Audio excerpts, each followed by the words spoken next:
Welcome to the first anniversary of Gran Turismo Sport. As y'all know, I haven't had the dandiest reviews of GT Sport of late, but those have also mostly focused on the online parts of the game. And this review will look at more of the game as a whole. Yes, this is an online oriented game, but I'll attempt to keep this relatively unbiased. But all in all, this is still just my review of the game after 1 year. There's a whole heck of a heap of other YouTubers who have done 1 year anniversary videos of GT Sport, and I definitely do recommend watching them as well, just for the full circle of reviews. Because I'll be honest, mine compared to probably the majority of other people who've done reviews after a year of the game is going to be pretty negative. But overall, I think I can sum up my review of GT Sport after a year is it's about what I expected. That can be interpreted a whole heck of a heap of ways, and honestly that means kind of sort of a whole heck of a heap of things. But to get right into it, I'll just give the most straightforward point of GT Sport has been getting consistent content over the last year, and that's definitely a good thing.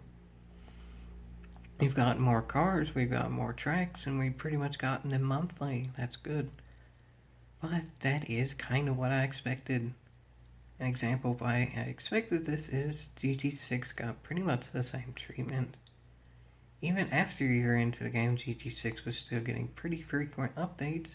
It was 2015 by the time we got the Track Pass editor and the communities.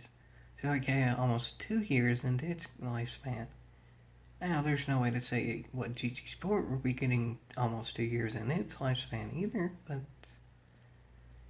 maybe given that GT6 got some of its main points of the game, main parts that people liked of the game that far into the game, maybe that's a good thing to expect for GT Sport, meaning that we're going to get some cool stuff in the future, but you can kind of only grade a game on what it has now. But honestly, into the year game, I kind of almost have to start grading it on what it doesn't have. And well, despite of all the cool stuff we've gotten, there's still quite a lot of stuff that we still don't have.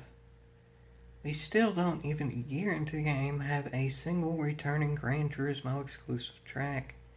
Meaning like Deep Forest, High Speed Ring, all the ones that we've liked in the past, and we still don't have a single one of them. Again, this is completely relative too, but I think all in all, I would rather have 1 or 2 of the tracks that we've known and loved for a while come back than just a new original track. Like, one of the recent ones that we got, the one that's hard to pronounce, the Circuit de St. Croix or whatever. It's nice, it's pretty, but it almost kind of just feels like the La Sierra or whatever it was called in GT6, Circuit de la Sierra. It's big, it's meant to look pretty, but it's kind of just blah. It's not the best track to drive, it's big and pretty, but that's what purpose it serves, not that much more. And both of those were added into the game later on as well.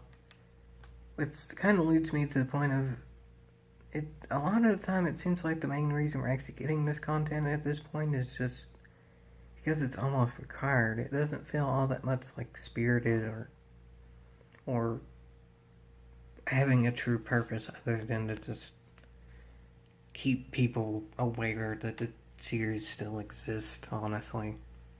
Again, that's very relative opinion as well. But look at it this way. How many actual new to the series cars have we gotten? We've gotten Porsches recently. That's cool. And we've gotten some Fizz and Gran Turismos. They surely count as new to the series, given that the Fizz and Gran Turismo moniker ain't. And then that's almost it. We've gotten a few here and there, but those are the outliers to the majority being just returning stuff. And yeah, that kind of contradicts my previous point of I'm wanting returning tracks, but I'm kind of negative on returning cars. But the main reason I'm wanting returning tracks and kind of negative to returning cars is returning tracks can be updated to the point of looking amazing. returning cars, there's only so much that can really be updated. A lot of the premium cars in GT6 looked really good. A lot of the Gran Turismo exclusive tracks in GT6 looked meh. They weren't anything special. I would say overall the cars in GT6 looked better than the tracks, meaning the premium cars. The standard cars were completely different, but that's not really what I'm mentioning here. I would love more than about anything is to go down the tunnel on Trial Mountain, exit that, and then see the sun in 4K and through the trees, and that would be amazing. And maybe also the monkey in 4K, that would be cool too. And Jenkins with different things. Getting into that. But, yeah. Again, own opinion's definitely there too, but still. The cars, honestly, are better than nothing, but given that GT Sports release was kind of a mess, the sales weren't great, the reviews weren't great, and honestly, they're even outsourcing the cars they're making now, apparently. This doesn't feel all that much having a point. Of course we're gonna get this. If we don't, no one's gonna return whatsoever. They've already lost half their fan base roughly in the last 8 years or so. Really even more than that all in all. GT5 sold about 10 million copies. GT Sport probably ain't even gonna get to 4, so that's more than half. But to the next point, I guess, is that it's still what I expected to, is because I've mentioned certain points of this in the past, but probably not the exact of what I'm going to say here, is GT Sport Mode, yes, it's broken, yeah, they've attempted to fix it, but that's also just because they want to make this stuff to actually show as good as possible. No, that doesn't necessarily sound like a good thing, but I assume if y'all are watching this video, y'all probably also watched the Gran Turismo World Tour stuff, like the stuff on Gran Turismo TV, the stuff some of the fast guys have streamed on their own YouTube channels, the stuff embedded into the game. Whatever it may be, y'all have probably seen that. And yeah, all that stuff is cool. It looks pretty, it runs well, and I feel very happy for the people who get into that. But that's literally like 0.001% of people who play Gran Turismo is what all that shows. Well, all that looks amazing. It looks like GT Sport is a legitimate esports game and all that's taking place, and it looks like it has a true place in simulation racing. The rest of the 99.99% of the players may beg to differ. I've raced with a few of those people who were in the actual championships. TRL Doodle / Doodle Monopoly actually, I think, won for one of those. Like, actually won the entire tournament. I can't remember exactly which one it was. I've raced with him in certain things since Gran Turismo 5. For Jiminy Cricket's sakes, I remember racing with him in a dirty room in GT5 for like multiple hours, and that was the one with Juice 190, if like the -4 people watching this video remember him, but going off track as well. I'm saying, I've raced with some of the people who made it there, and I've been down to about to the lowest class as well on the alternate account. And I can say, no matter where you are, there's still a whole heck of even negatives. Even the ones that did make it, even the ones that didn't win, have experienced some negatives of themselves. This has been announced before. I remember saying this specifically. There's been a GT Academy champion who's pretty much boycotted the game at one point. Think about that, folks. They became a real race car driver because of Gran Turismo Sport. And they were the ones who made it to those finals and were on the things I've talked about y'all probably watched. Still boycotted the game at one point. I remember in his words he actually said boycott at one point. I'm not saying his name because things change over time and I don't want to make that the issue of like who it is. The main issue with that is whether you're the best or the worst or in between, it's still not exactly the dandiest experience no matter what they show.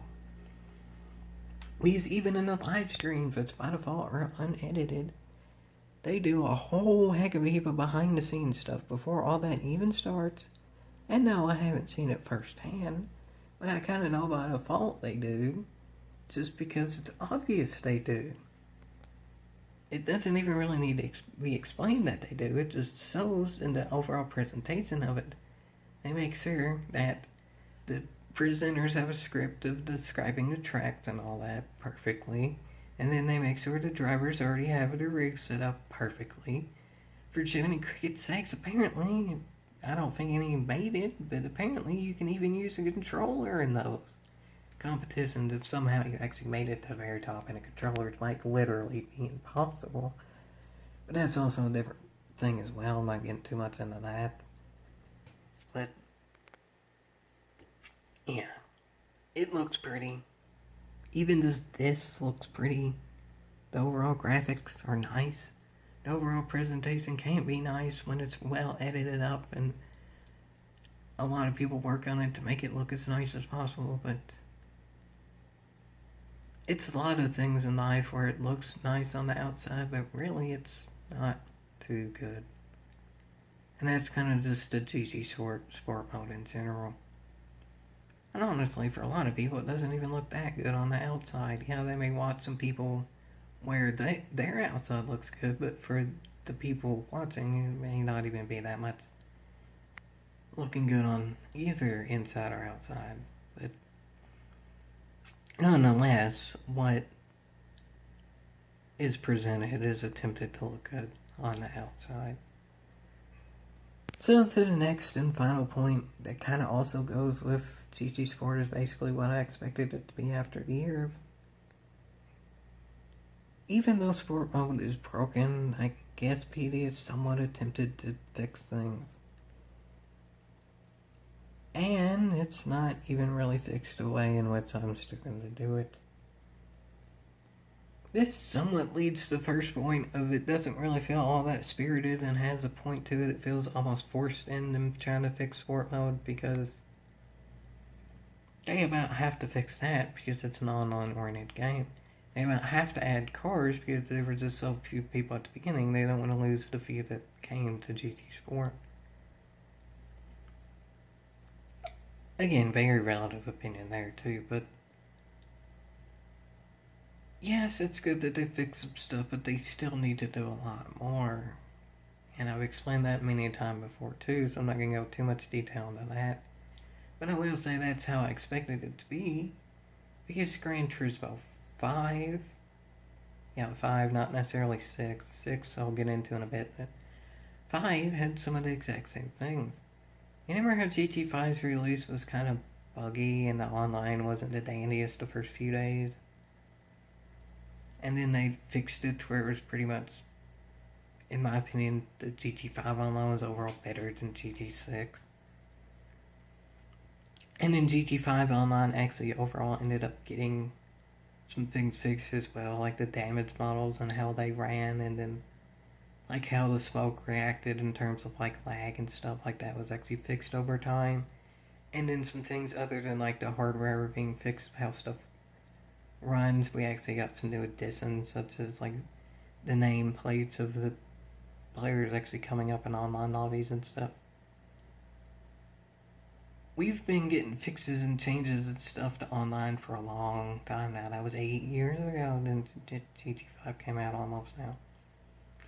GT6, on the other hand, they barely fixed anything, but I'll give somewhat of a benefit out and say probably by the time GT6 was a year old, they were completely focused on GT Sport.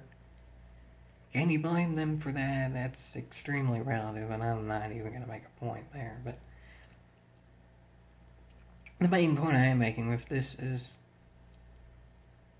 GT5 Online wasn't perfect either. There were some points in GT5 Online that I loved that back, like the shuffle racing and just overall consistent online lobbies that don't have a completely booting you out of the game error.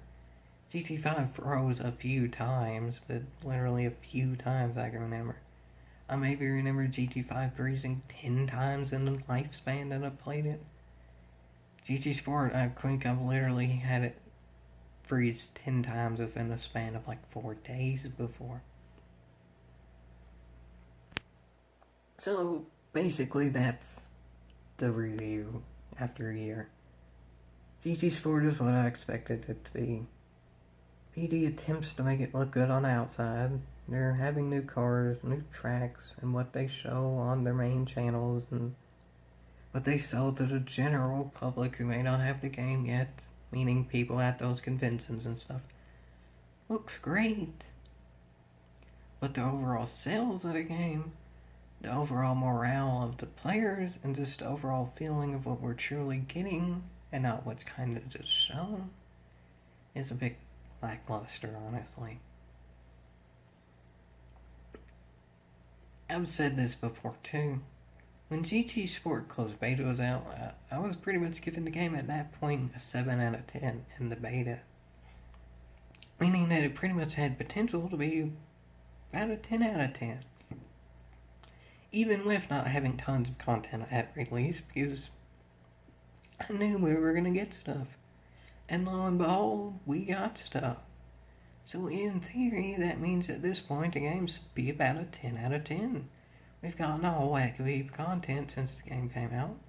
And that's what I expected to happen that would boost the grade to a 10 out of 10. But, well, I didn't expect to get the main points of the game, meaning the online bits, to become worse than they were even in the closed beta. So, honestly, that lowers the grade despite all the cool new stuff we've gotten.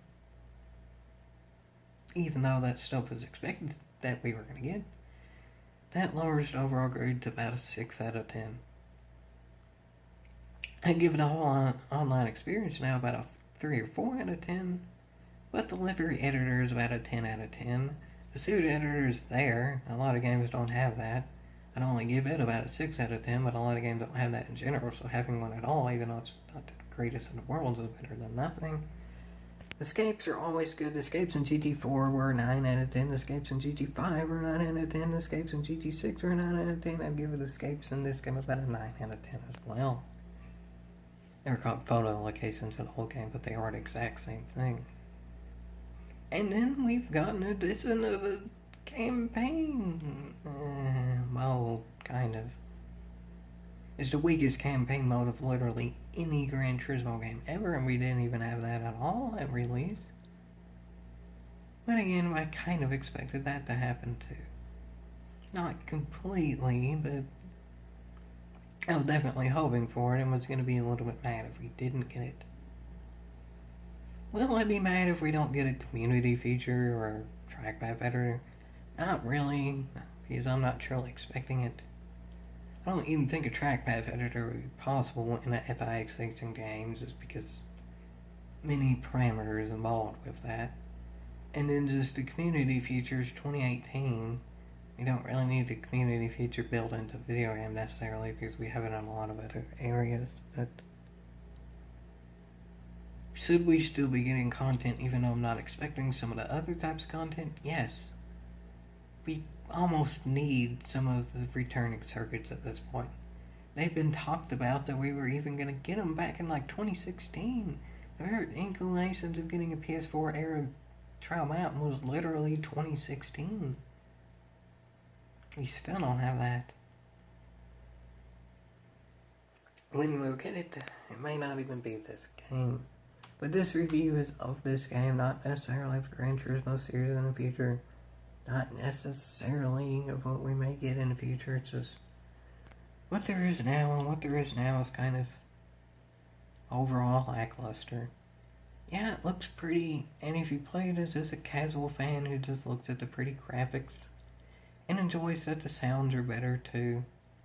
That's something I didn't actually touch on all that much, is yeah, the sounds are better of GT Sport than other games.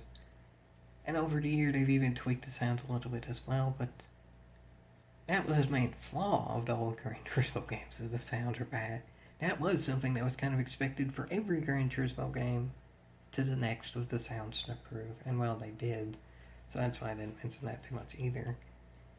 So yeah, if you're just a casual player who just likes driving the cool looking cars that now sound good as well, around the pretty looking tracks, and then watching the best of the best doing the same things, then this game is probably pretty cotton picking good. But honestly, a year into the game, probably a lot of those casual players are gone now.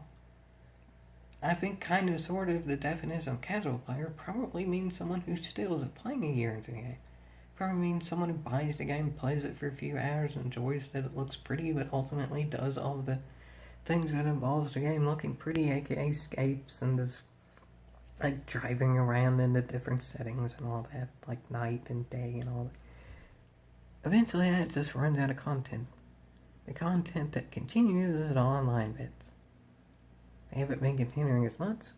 We've gotten less daily races to the point of now they're weekly races, and those are kind of broken in general. So yeah, that's that, folks. GT Sports is a good game for casual players, but those casual players probably for the majority ain't even there anymore. And now we're to the point of a year in. People sticking around are pretty old GT fans who are continue sticking around, but to what point? We really don't know. And at this point, GT Sport overall, despite all the stuff they're attempting to shoehorn in, has not gotten better over the first year. Can it get better? Yeah, but it might still be too late. The final thing I'll touch on is before I mentioned that in the closed beta I thought it had the potential to be a 10 out of 10, despite not having that much content. And now we've gotten that content. But even if Sport Mode goes back to the ways in which it was in the closed beta, or even improves from that, 10 out of 10 at this point is impossible. It's been too much of a delay to really warrant a 10 out of 10, because any game can become good after many tons of updates and hours put into it and all that, but ultimately, if a game gets really good over a year into it, it's not going to sell the best, because at that point, that many people don't care. The Crew is a good example of this, Drive Club is a good example of this, and well, one of those two games continued on to get a sequel. One didn't. What's the fate of GT Sport? Well, that's not the point of this video. This is just to look at a year in. But the fate of GT Sport right now is well worse than it was a year ago overall. Yeah, we're still going to continue to get new content, but that's to be expected. Can the content that's already game be improved? Well, I'm honestly not expecting it to be. And until it is, don't expect me to really come back to the game all that much, because this game overall has not at all met my expectations, and there's other games out there that it's not even expected to be better. They just straight up are better now, and that's pretty much it. There's other games out there better now that GT Sport has been out for a year, and can GT Sport get back to the top? I'm certainly not expecting it to. I was not expecting to say that a year ago.